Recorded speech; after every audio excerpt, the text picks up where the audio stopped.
Donc, je vous propose de démarrer le conseil municipal du 30 janvier.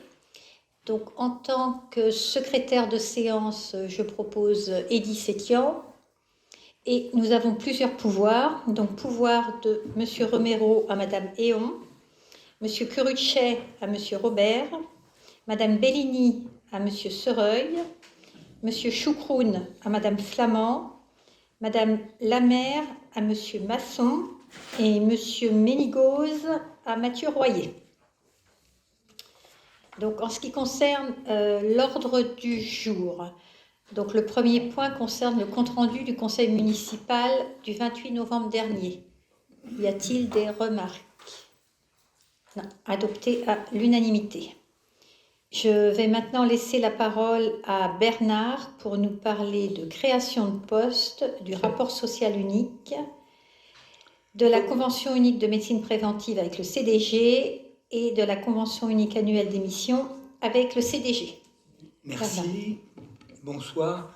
Alors donc le premier point, c'est une création de poste. Notre directrice de crèche a demandé une disponibilité pour convenance personnelle. Elle est titulaire du grade d'éducateur catégorie A. Après ce départ et pendant une période de 6 mois, la directrice adjointe prendra le poste de responsable de la crèche.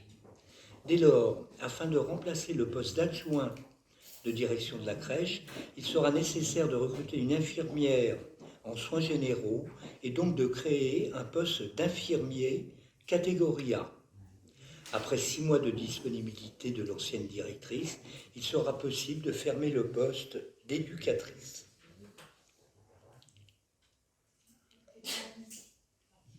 Je tiens aussi ici à remercier le travail de Géraldine pendant plus de 20 ans dans la mairie, en direction de la crèche. Et donc, on accompagne, on lui souhaite le meilleur pour son choix personnel qui reste dans le social et auprès des familles. Donc, sur cette création de poste, y a-t-il une remarque ou une abstention? Adoptée à l'unanimité. Merci. Le point suivant, donc, il s'agit du rapport social unique. La loi de modernisation impose aux collectivités d'établir désormais chaque année le rapport social unique. Celui-ci, après avoir été présenté en comité technique, est adressé au centre de gestion. Le rapport social unique a été réalisé sur une application du centre de gestion de Seine-et-Marne. Vous avez en annexe cette synthèse du rapport social unique, qui est un document qui est complet, beaucoup plus dense. Donc il concerne l'année 2021, puisqu'on a toujours une année de décollage, et il nous donne pas mal d'informations intéressantes que je vais balayer rapidement. L'effectif donc pour l'exercice 2021 se composait de 147 agents. C'était en tout cas le chiffre au 31 décembre 2021. Il y avait là 115 fonctionnaires, 9 contractuels permanents et 23 contractuels non permanents. Il n'y avait aucun contractuel permanent en CDI. Pour ce qui est des agents permanents, la répartition par filière s'établissait à 27% pour la filière administrative, 27% également pour la filière technique, 1% pour la filière sportive, 20% pour la filière médico-sociale, 5% pour la police et 20% pour l'animation. Vous avez aussi en prolongement les pourcentages pour les contractuels et donc la synthèse pour l'ensemble. Pour ce qui est des catégories, nous avons 7% des agents qui sont en catégorie A, qui étaient en catégorie A, 7% également en catégorie B, et l'essentiel, comme vous le savez, en catégorie C, et il y avait là 85% du personnel. Voilà, pour ce qui est de la répartition par genre et par statut, les hommes représentaient 30% des personnels, les femmes 70%, les contractuels 22% étaient des hommes, 78% des femmes, et ensemble, donc on a le ratio, la répartition 30% pour les hommes et 70% pour les femmes.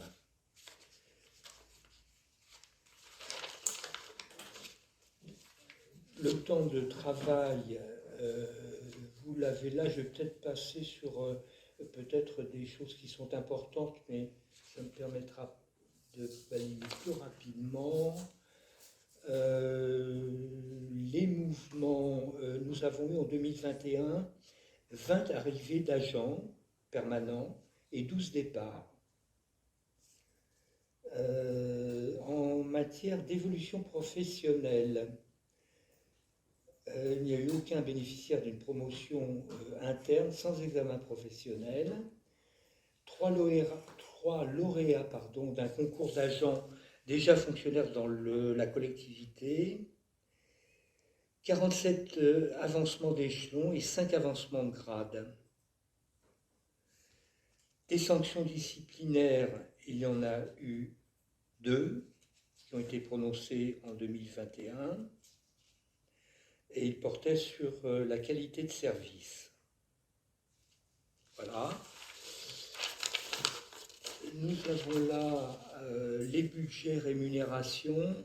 Ça, vous ne l'ignorez pas, les charges de personnel représentent plus de la moitié de notre budget de fonctionnement, c'est-à-dire 55,4. En tout cas, c'était le chiffre en 2021.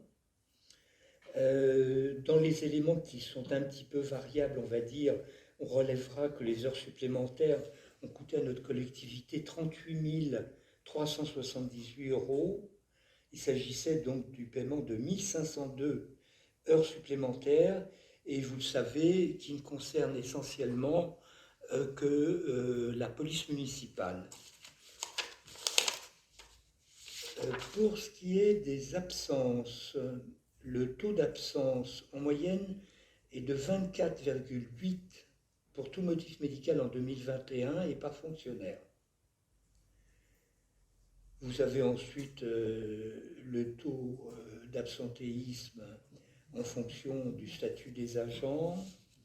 En matière d'accidents de travail, il y a eu 5 accidents du travail déclarés en 2021, ce qui nous donne un ratio de 3,4. 7 travailleurs handicapés étaient employés en emploi permanent. Pour ce qui est de la prévention et risques professionnels, nous avons eu un coût total de formation de 2172 €. Il s'agit simplement de la formation, évidemment, liée à la prévention et risques professionnels. Voilà, nos documents de prévention ont été mis à jour justement cette année-là. Vous vous souvenez qu'il y avait eu un audit sur ce thème-là, et donc tout a été mis à jour cette année-là. Il y aura simplement maintenant, bien sûr, à veiller à ce que ce soit suivi. Pour ce qui est donc la formation, je ne sais pas si je n'en ai pas parlé, donc 66,9% des agents permanents ont suivi une formation d'au moins un jour. 164 jours de formation suivis pour les agents sur emploi permanent en 2021. L'action sociale et protection sociale complémentaire.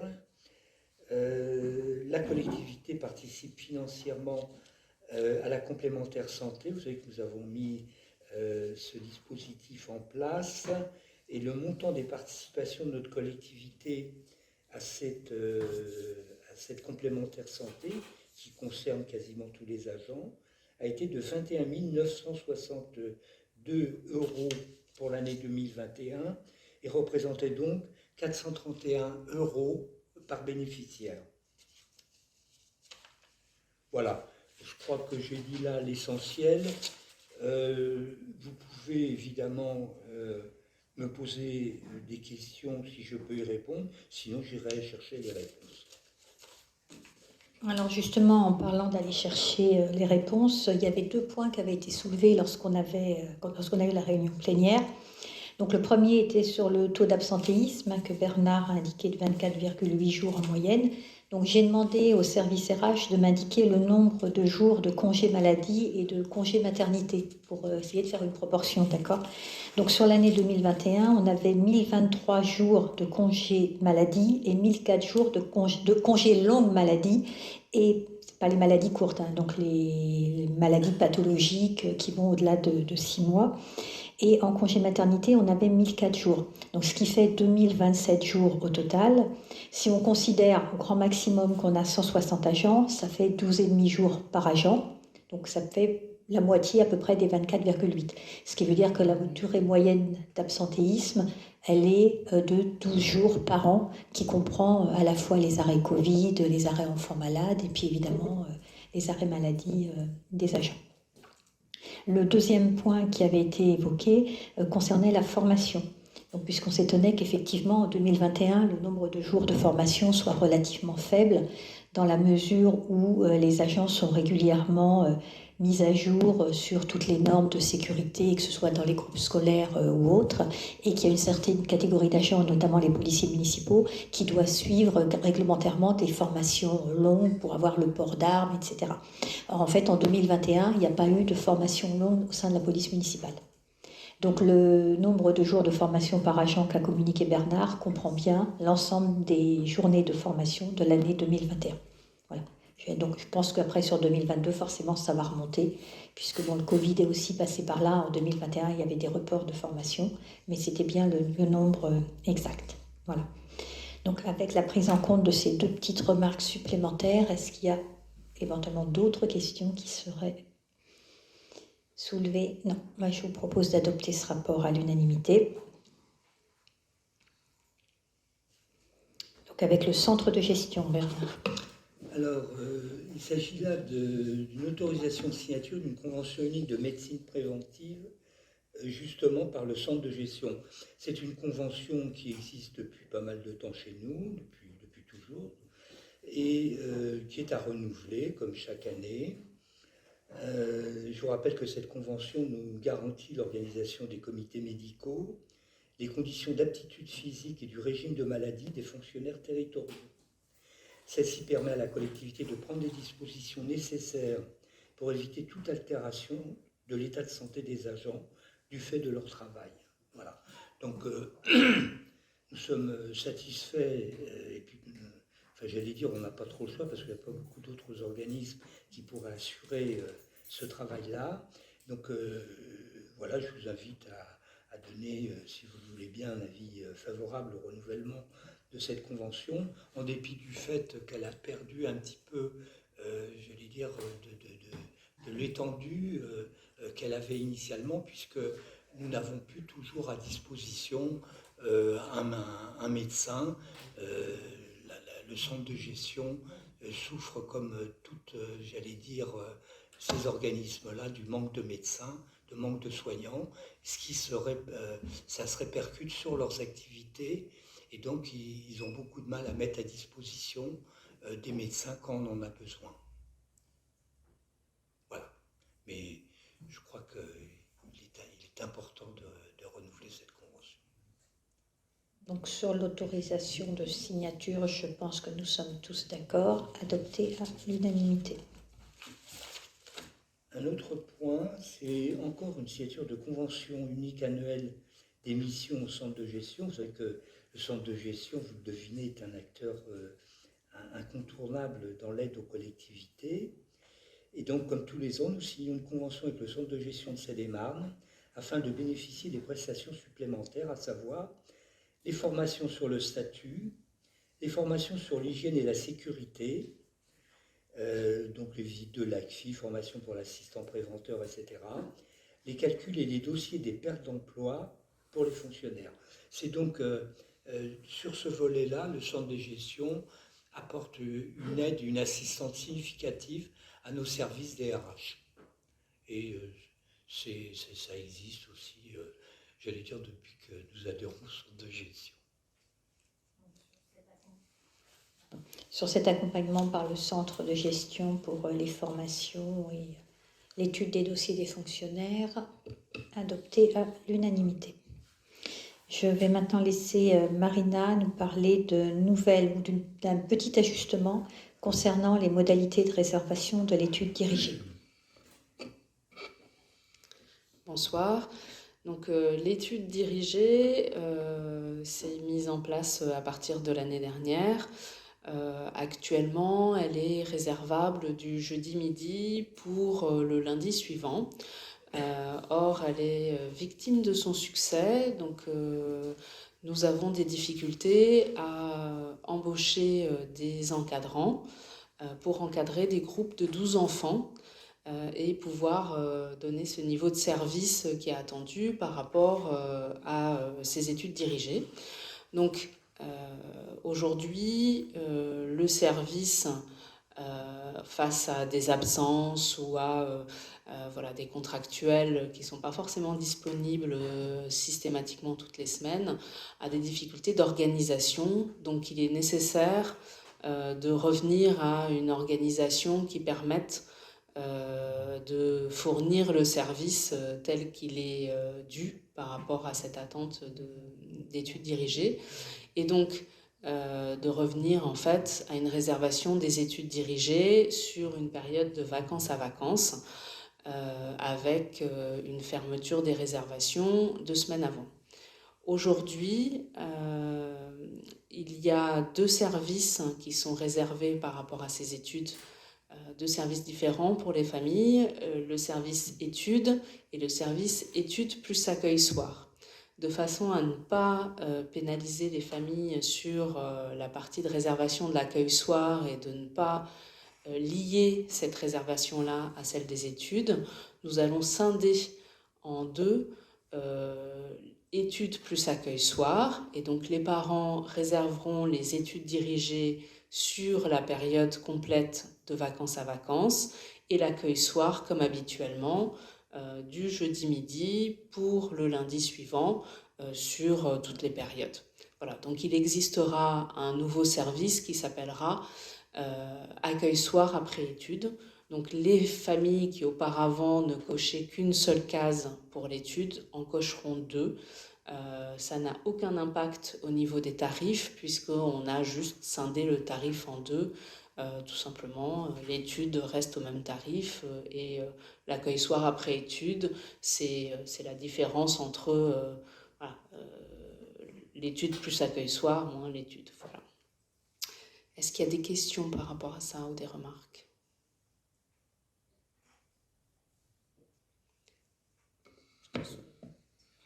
Tout à fait, merci. Effectivement, c'est la conséquence du succès des études dirigées, puisque maintenant on a facilement 4 ou 5 études par école. Donc ça nous fait une vingtaine d'intervenants le soir. Donc sur... Oui, alors ça c'est une réflexion que vous devez avoir.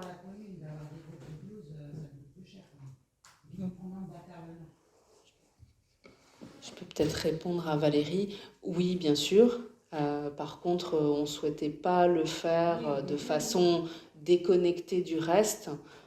Il y aura une revue de la tarification de tous les services périscolaires qui sera à revoir, donc déjà dans une première phase en commission vie familiale. Nous sommes accordés sur le fait qu'on étudiera ça une fois que le marché de restauration aura été clos, renouvelé, merci. Et donc nous saurons quels sont les tarifs que pratique notre prestataire par rapport à la restauration scolaire. À ce moment-là, ça nous permettra de nous positionner sur ce service qui est finalement le plus important, et en découlera aussi, du coup, on reverra la tarification de l'ensemble des tarifs périscolaires. Il a été dit clairement dans les différents conseils d'école ou lors de la commission menu notamment, qu'il y aurait une révision à attendre pour septembre prochain. Voilà. Mais je suis entièrement d'accord avec toi que ça coûte plus cher que l'étude surveillée. Voilà. Clairement. Sur le principe de 8 semaines de réservation à l'avance sur toute la période. Oui. Je sais que ça pose des difficultés à certaines familles. On en a échangé la dernière fois. Aujourd'hui, on essaye de stabiliser quelque chose. On verra si on arrive à remettre de la flexibilité à un moment donné, si c'est possible. Si c'est possible, on en remettra de la flexibilité, forcément. C'est ce qu'on avait pu faire en fin d'année dernière, parce que bon, on avait un petit peu moins d'études. Voilà, c'était moins couru, mais à partir de la remise en route au niveau de septembre, clairement, on a augmenté de 1 ou 2 études par soir sur certaines écoles. Et là, ça devient compliqué d'avoir un volet de personnes qui sont toujours disponibles. Donc, dès qu'il y a des absences, ça rend les choses très, très compliquées. Donc, oui, si on stabilise la situation, si on arrive à tourner sur quelque chose de plus stable, bien sûr, on remettra de la flexibilité pour les parents. On n'a pas vocation à chercher à bloquer absolument. Donc, sur le fait de scinder la ligne études plus accueil du soir en 2, avec un total donc, qui reste identique, est-ce qu'il y a d'autres remarques? Abstention adoptée à l'unanimité. Pardon, excuse-moi Mathieu. D'accord, donc. Cette flexibilité qui n'est plus, je pense qu'un mois suffisait pour échanger avec le maire sur cette position. Tout à fait. D'accord. Donc 2 votes contre. Adopté à la majorité. Le règlement intérieur des activités jeunesse pour les 11-17 ans. Simonetta? Bonjour. Les activités jeunesse sont gérées par les services enfance, jeunesse et éducation. Les jeunes de 11 à 17 ans ou les jeunes déjà inscrits en classe de 6e au collège sont accueillis pendant les petites vacances scolaires, vacances des Toussaint, de Noël, d'hiver et des printemps, et l'été du début à la fin des vacances selon le calendrier scolaire. Ce sont d'ordinaire des accueils sans hébergement, toutefois des séjours peuvent être proposés. De plus, depuis l'année scolaire 2021-2022, l'équipe d'animation intervient sur le temps des pauses méridiennes au collège en période scolaire. Une convention signée entre le chef d'établissement et la ville est reconduite annuellement. Délibération numéro 2021-53, mise à disposition d'un animateur au collège. Il existe un projet pédagogique mis en œuvre par la personne qui en assure la direction et qui est établi en lien avec le projet éducatif territorial, PEDT, de la ville de Magny-les-Hongles. Adopté par délibération 2015-51, ce règlement n'a pas été révisé et doit l'être puisque le point jeune a évolué et que les services proposés ne sont plus les mêmes. Le nouveau règlement définit un cadre de fonctionnement précis et clair pour la bonne compréhension des usagers utilisant ce service. Il définit les règles de fonctionnement en se fixant les objectifs suivants. Respect mutuel entre jeunes et adultes et des jeunes entre eux qui constitue l'un des fondements de la vie collective. Garantie de protection contre toute agression physique ou morale et les devoirs qui en découlent pour chacun de n'user d'aucune violence sous quelque forme que ce soit et d'en réprouver l'usage. Apprentissage de la citoyenneté par le biais d'activités sportives et de la vie en collectivité. Le nouveau règlement comporte les articles suivants: période et horaire, public, projet pédagogique, modalités d'inscription, annulation et absence, règlement, tarification, assurance, santé, soins et conditions d'éviction, autorisation et retard, le vivre ensemble, objet personnel, exécution et modification du règlement. Donc, il convient d'approuver le nouveau règlement intérieur des activités jeunesse 11-17 ans et de 17 ans et autoriser Madame le maire à signer le nouveau règlement intérieur qui sera applicable donc à partir du 1er février 2023. Donc, sur l'adoption de ce nouveau règlement, est-ce qu'il y a des remarques? Quelqu'un est contre, s'abstient, adopté à l'unanimité. Merci. Le prochain point concerne une autorisation de signature d'une convention avec Val d'Europe Agglomération afin de permettre l'adhésion gratuite à la médiathèque, donc à l'ensemble des médiathèques du Val d'Europe pour les enfants de la crèche. Donc jusqu'à présent, nous proposions en cadeau de fin d'année aux enfants qui fréquentent la crèche une friandise en chocolat.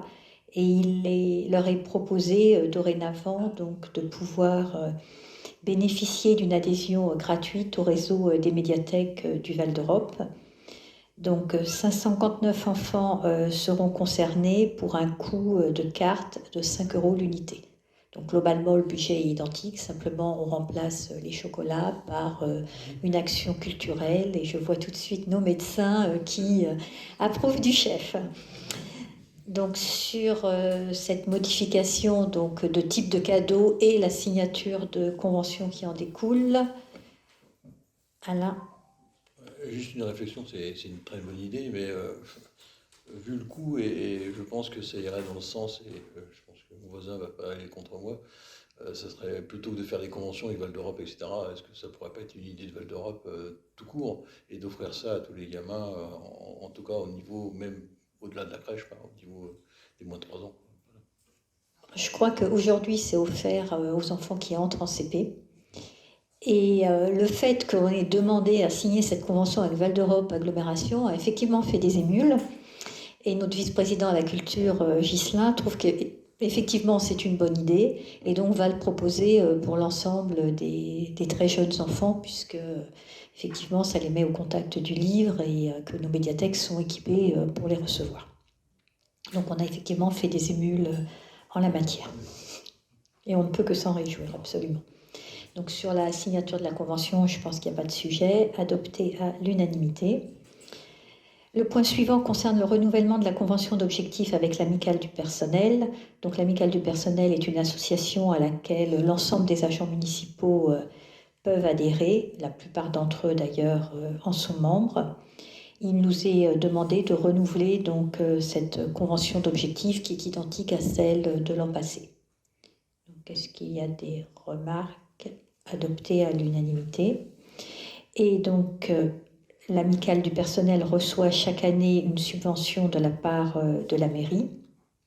Et afin de pouvoir prévoir et engager certaines dépenses prévues sur 2023 avant le vote du budget 2023, elle demande à ce que l'on puisse lui verser 50% du montant attribué l'année précédente, ce qui représente pour l'année 2023 une avance budgétaire de 14 000 €.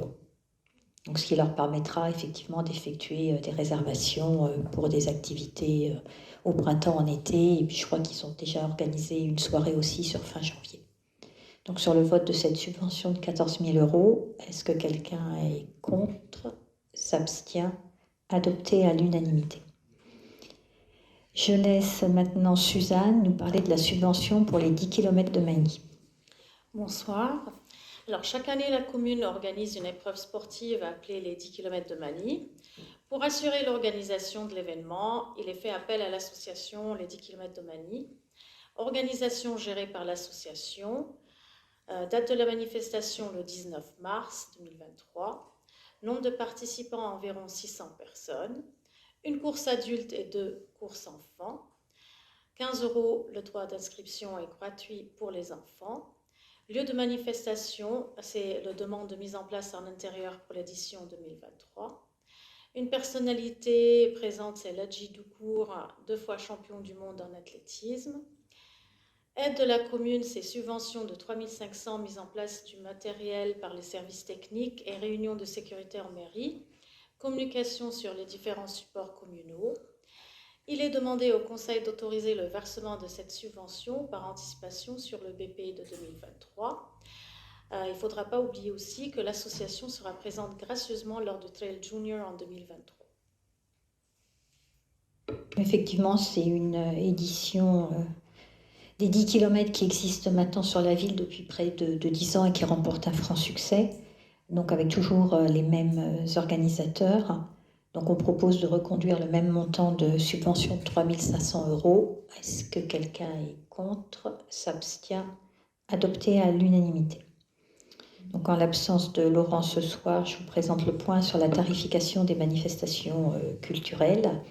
Il est proposé de créer un tarif unique à l'ensemble des expositions communales, de façon, alors c'est un tarif qui reste modique, mais on ne souhaite pas forcément proposer la gratuité en fait pour l'entrée à ces manifestations parce que à partir du moment où on peut réserver des places, sans contribuer financièrement, on s'aperçoit qu'on a beaucoup de réservations et que, au réel, une partie des personnes ne se présentent pas, alors que d'autres sont toujours en liste d'attente et auraient aimé participer. Donc c'est pour ça que le tarif proposé est de 2 € le tarif individuel et de 5 € le tarif famille pour 2 adultes et 2 à 3 enfants. Le règlement donc de cette participation pourra, comme pour l'ensemble des activités, se faire par chèque, espèce ou en ligne, donc via le système de billetterie WizEvent, sachant que dans le cas d'une réservation par WizEvent, il y a une commission de 99 centimes qui est prélevée en sus du montant précité. Sur le vote de cette tarification, est-ce qu'il y a des remarques? Quelqu'un est contre, s'abstient, voté à l'unanimité. L'autorisation de demande de subvention pour les manifestations culturelles communales. Donc, nous disposons actuellement d'une délibération permettant de demander et de recevoir une subvention du département de Seine-et-Marne exclusivement pour le festival Les Magnitudes. Cette année, il sera possible de demander une subvention à la fois à la région et à la DRAC Île-de-France. Il est donc demandé au conseil municipal de voter une nouvelle délibération m'autorisant à réaliser plusieurs demandes de subventions auprès de différentes autorités publiques, qu'il s'agisse de la région, du département, du ministère de la Culture, pour toutes les manifestations culturelles communales. Je pense que sur le principe, il n'y a pas de sujet. Adopté à l'unanimité. Et je vais maintenant laisser François nous parler de l'autorisation de signature d'une convention avec l'éco-organisme Alcom. Bonsoir. Donc, Alcom est une organisation qui a pour but de promouvoir et de faciliter l'élimination des mégots jetés sur le domaine public. Alcom propose une aide financière à la commune en contrepartie de différentes actions menées par la commune qui figurent dans le document qui vous a été envoyé. C'est donc un éco-organisme agréé par l'État et qui a pour charge de la responsabilité élargie des producteurs, la REP, de produits de tabac équipés de filtres composés en tout ou partie de plastique et des produits qui sont destinés à être utilisés avec des produits de tabac. La mission d'Alcom est de participer à la réduction de la présence des déchets issus des produits de tabac, schématiquement appelés mégots, jetés de manière inappropriée dans l'espace public. Alcom a ainsi comme principal objectif la réduction de la présence des mégots dans les espaces publics à hauteur de 20% de réduction au niveau national d'ici 2024, 35% de réduction en 2026, 40% de réduction d'ici 2027. Les actions en perspective pour Alcom sont sensibilisées, fourniture d'outils de communication et de sensibilisation, améliorées par la mise à disposition de cendriers, soutenir un soutien financier aux communes qui s'engagent et assurer l'enlèvement et la prise en charge des coûts de valorisation des mégots collectés sélectivement à hauteur de 100 kg de mégots massifiés. Dans ce cadre, Alcom propose de contractualiser avec les collectivités territoriales en charge du nettoiement des voiries publiques sur la base d'un contrat type unique qui vous a été joint. Ce contrat prévoit l'état des lieux relatif à l'organisation du nettoiement des voies publiques, l'état des lieux de la prévention de l'abandon des déchets. Alcom apportera un soutien financier ainsi que des kits de sensibilisation conformément au contrat. Donc, lors de ce conseil, la délibération propose d'approuver la signature du contrat type entre la ville de Magny et Alcom pour la durée de l'agrément, qui est d'1 an, renouvelable. Autorise Madame le maire à le signer, ce contrat, ainsi que tout autre document afférent à ce sujet. Autorise Madame le maire à percevoir le produit de la recette qui sera versé au bout d'1 an d'engagement. La recette sera imputée au budget. Donc effectivement, c'est une action qui est proposée pour essayer de lutter contre la prolifération des mégots en mettant à disposition les équipements et en obtenant une recette complémentaire nous permettant de mener différentes actions. Donc sur la signature de cette convention, est-ce qu'il y a des questions? Moi, j'ai une question Oui. qui me vient à l'esprit, là, je l'ai pas eu à l'esprit l'autre jour. Est-ce qu'on a des PV qui permettent de dresser, des arrêtés qui permettent de dresser des PV envers les gens qui, justement, jettent des mégots? En tout cas, c'est une demande d'Alcom, ça. Donc il va falloir, effectivement, s'il n'existe pas, il va falloir les prendre. Actuellement, ça n'existe pas. Actuellement, ça n'existe pas. Oui, mais c'est en projet. D'accord. Donc ça fait partie notamment du cahier des charges contractuel avec Exactement. Alcom. Ça accompagnera. Donc, est-ce qu'il y a d'autres remarques sur un sujet qui est extrêmement sensible, mais je crois que la durée de destruction d'un mégot qui se dissout, enfin avant qu'il disparaisse complètement de l'eau, c'est des centaines d'années, c'est ça? Oui, c'est ça, 300 ans. Et en fait, le problème, c'est que ça devient des micro-composants qui se glissent dans l'eau, qui se retrouvent dans nos végétaux, qui se retrouvent ensuite dans les poissons et dans la chaîne alimentaire, et qui sont à terme à l'origine de nombreux problèmes de santé pour les populations. Donc il faut essayer au maximum de participer à cette réduction de présence de mégots sur l'espace public et puis de la cause de la présence des mégots également. Et si je peux rajouter quelque chose, le meilleur mégot, c'est comme les déchets, hein, c'est celui qui n'est pas produit et donc qui n'est pas fumé. Merci docteur. Sur ce point, est-ce que quelqu'un est contre, s'abstient, adopté à l'unanimité?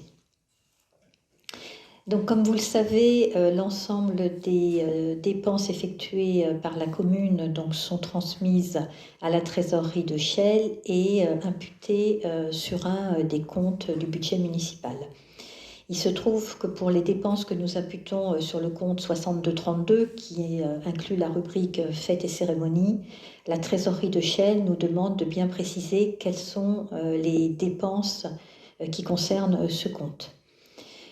Donc en fêtes et cérémonies, je vous propose donc de rédiger une délibération qui permettra d'imputer sur ce compte des dépenses telles que des cadeaux offerts par la commune, comme par exemple les médailles du travail, des bons d'achat, des cartes cadeaux et autres petits objets. Alors quand on parle de cartes cadeaux et bons d'achat, hein, c'est quand même très très rare, mais c'est par exemple des cadeaux qui peuvent être offerts notamment lors des actions jeunesse pour quelques jeunes de la commune en termes d'indemnisation et de reconnaissance d'un travail accompli.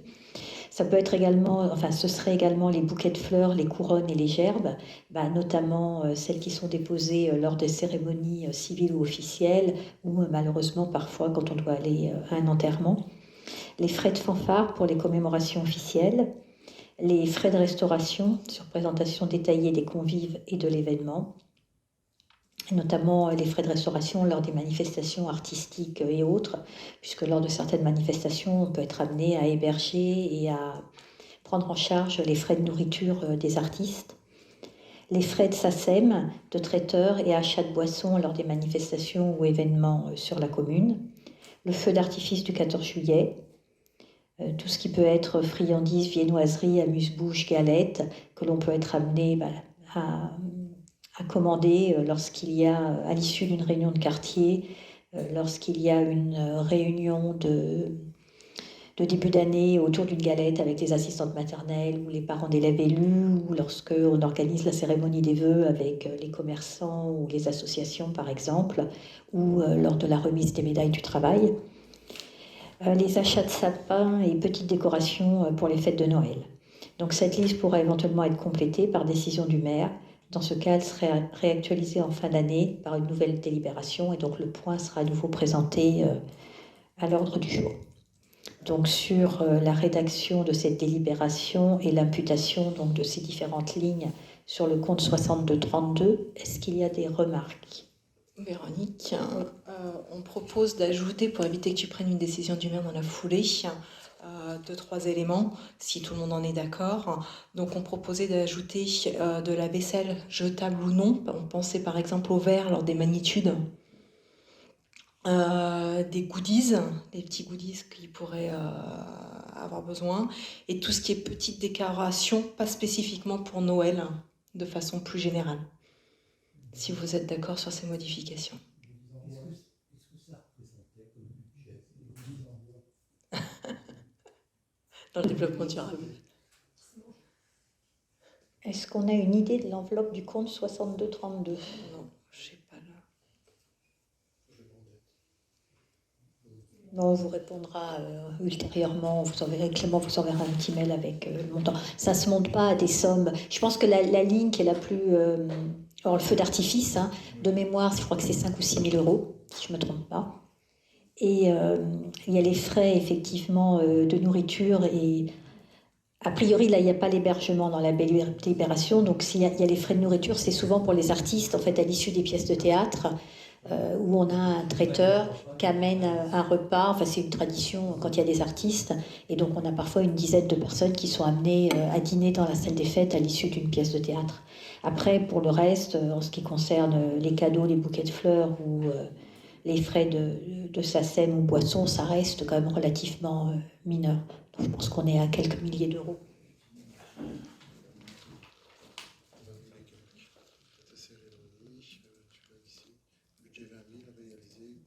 Oui, on est à 13 000 euros sur l'année. Voilà. Donc on n'est pas sur une somme extrêmement conséquente, mais c'est une multitude de petites sommes qui peut prêter à confusion. C'est pour ça que je me suis permis de les décrire à chaque fois. Et donc au moins ça aura le mérite d'être clair vis-à-vis de la trésorerie. Donc sur, sur la création de cette délibération pour les dépenses imputables au compte 6232, est-ce que quelqu'un est contre ? S'abstient, adopté à l'unanimité. Je laisse Patrick nous parler de la modification donc, du plan local d'urbanisme intercommunal pour la transformation d'une zone NSZH en zone agricole protégée. Bonsoir à toutes et tous. Eh bien, nous sommes amenés à faire une demande de transformation d'une zone NZH en une zone ZAP. Donc, je vous ai déjà présenté ça en plénière pour ceux qui étaient présents. Donc, pour les autres, la définition d'une zone N, c'est la zone N correspond à l'ensemble des espaces naturels situés à l'intérieur ou l'extérieur des bourgs qu'il convient de protéger et de mettre en valeur en raison de la qualité de ces sites. La zone NZH correspond aux zones humides avérées à protéger. Donc, il s'agit de transformer cette zone, je vais y revenir, en zone ZAP. Une zone ZAP, c'est une zone agricole protégée. C'est un outil qui permet de protéger durablement la vocation agricole de certains espaces et de les soustraire à la pression de l'urbanisation. En quelques phrases, la zone agricole protégée est une servitude d'utilité publique qui permet de préserver la vocation agricole des zones présentant un intérêt général en raison soit de la qualité de leur production, soit de leur situation géographique, soit de leur qualité agronomique. Alors pourquoi cette demande ? Eh bien, nous avons un projet de développement d'une activité maraîchère biologique couplée à une ferme pédagogique qui sont à l'étude actuellement. Un candidat a présenté un projet qui pourrait se développer sur une surface agricole d'environ 2 hectares. Avec l'établissement public, nous avons identifié une zone qui pourrait convenir.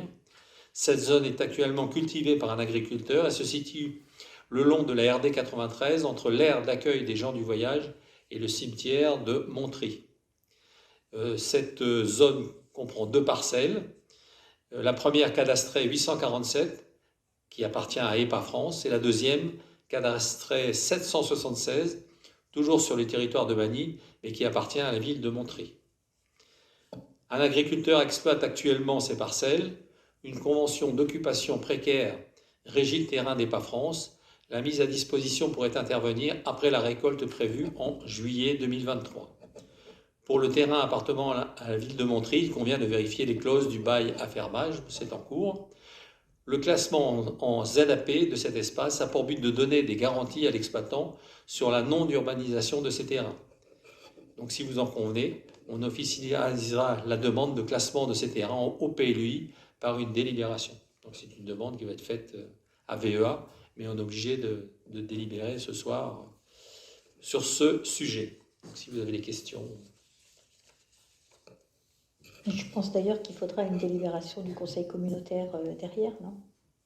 Ou la seule... C'est dans la révision du PLUI, c'est ça. Oui. En fait, il faut la délibération du conseil municipal de Magny pour pouvoir l'intégrer dans le plan local d'urbanisme intercommunal lorsqu'on votera les révisions qui sont en cours du PLUI à Val d'Europe Agglomération. C'est pour ça qu'on doit le faire. Non, parce qu'on est sur des terrains qui appartiennent à Magny. Donc, je ne pense pas qu'on soit obligé de le voter à Montry. Hein. C'est uniquement Magny puisqu'on est sur le territoire de Magny-le-Haut. Oui, j'avais posé la question précédemment. Sachant que ce projet, évidemment, est réfléchi avec la ville de Montry. Mais bon, on n'en est qu'aux prémices. Voilà, là, on parle on va dire, d'un bail qui pourrait être effectif à partir de l'été. Il y a encore un certain nombre de points à voir, mais il y a une révision allégée qui est en cours du PLUI au niveau intercommunal. Donc, autant anticiper et faire cette demande de modification tout de suite. Ça nous évitera de courir après et éventuellement de ne pas pouvoir avancer aussi vite qu'on le souhaite pour des raisons administratives. Et réglementaires. Est-ce que sur cette demande de modification donc de zone NH en zone NZH en ZAP, il y a des remarques? Quelqu'un est contre, s'abstient, adopté à l'unanimité. Donc vous avez ensuite porté à connaissance d'un certain nombre de décisions qui ont été prises depuis le dernier conseil municipal. Donc il s'agit essentiellement de contrats pour des droits de représentation qui ont pu avoir lieu soit au moment des fêtes de fin d'année, la pièce de théâtre de la semaine dernière, la Saint-Patrick, et puis de plus en plus, donc il va y avoir, en fonction des magnitudes, là il y a un certain nombre de contrats que j'ai signés ces derniers jours, et 3 demandes de subventions, donc au titre de la DESIL 2023 pour l'éclairage LED, donc à la fois auprès de l'État, donc la DESIL, et du Conseil régional, et également donc auprès de l'État par la DESIL, une demande de soutien à l'investissement pour l'opération de travaux liés à la rénovation énergétique thermique visant à réduire la consommation d'énergie dans une de nos écoles. Voilà, alors il nous reste un dernier point à l'ordre du jour. Donc, je vous avais indiqué lors de la dernière réunion plénière que la notaire qui occupe actuellement le local rue du Tauquebois souhaitait le libérer donc avec un préavis de 3 mois, donc ce sera à partir du mois de début avril, voire un petit peu plus tôt. Elle payait un loyer mensuel de 1 005 € pour occuper un local de plein pied qui comprenait 3 salles, un sanitaire et une tisanerie pour une surface totale de 60 mètres carrés. Aujourd'hui, donc, ce local étant vacant et ayant été en attache, on va dire, avec un certain nombre de professionnels médicaux en vue de la création de notre pôle médical, il se trouve qu'un des médecins qui aujourd'hui n'est pas implanté sur la commune, qui travaille dans un hôpital, serait intéressé pour s'implanter en libéral.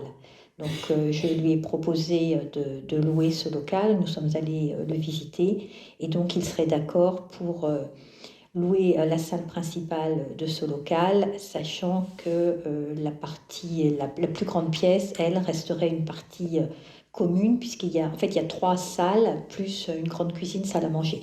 Donc l'idée serait que la grande cuisine, salle à manger devienne une salle d'attente. Lui, le médecin, prendrait la plus grande pièce à côté, dans laquelle il faudrait qu'on fasse quelques petits travaux, notamment d'ajouter un lavabo. Et il y a également 2 autres petites pièces qui pourraient éventuellement être louées par des confrères. Donc il est d'accord pour utiliser une partie de ce local. Et la proposition tarifaire qu'on avait discutée il y a une semaine a été acceptée donc, pour une indemnisation mensuelle, charges comprises au gaz et électricité de 450 €. Donc le médecin serait prêt à fonctionner a priori à partir de la mi-mars, donc le temps qu'il finisse de s'installer, donc mi-mars peut-être début avril, parce qu'il lui faut quand même un certain nombre d'agréments. Donc la mise à disposition serait convenue pour une durée d'1 an, renouvelable par tacite reconduction, jusqu'à l'ouverture du futur pôle médical de Magny-le-Hongre. Et on rédigera évidemment une convention qui précisera tous les détails techniques de la mise à disposition. Donc, si tout se passe comme prévu, on aura un nouveau médecin qui n'a pas encore de patient, dont il pourra devenir le médecin référent à partir de mars-avril. Pour l'instant, il est engagé, comme je vous le disais, sur un hôpital, je crois, 3 jours par semaine. Donc, il serait au cabinet 3 jours par semaine. Et puis après, il serait à temps complet, sachant qu'il peut compléter son temps par un remplaçant. Voilà. Donc, je pense que c'est plutôt une bonne nouvelle pour la ville. Pardon. Donc sur la rédaction d'une convention précisant les modalités de la mise à disposition du local et une indemnité d'occupation, charges comprises de 450 € mensuels, est-ce qu'il y a des remarques? Est-ce que quelqu'un est contre? S'abstient? adopté à l'unanimité. Écoutez, je vous remercie et je pense qu'on va progressivement dans le bon sens. L'ordre du jour est épuisé. Pas de points supplémentaires. Écoutez, il est 21h29. Je vous remercie et vous souhaite une excellente soirée.